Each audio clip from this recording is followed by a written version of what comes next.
В Ингушетии действует профсоюзный дисконт. Он представляет собой специальную программу скидок и льгот для членов профсоюза Ингушетии. В республике данная программа реализуется с 2022 года.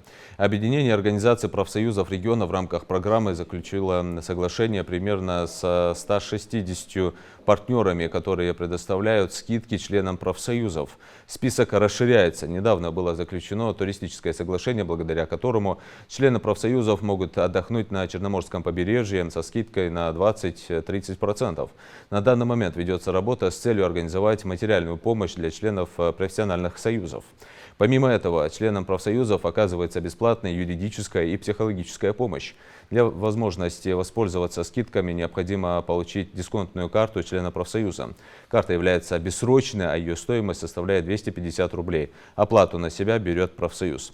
Глава Ингушетии считает, что такие инициативы способствуют укреплению профсоюзов, увеличению числа их членов и повышению их активности в защите своих прав и интересов.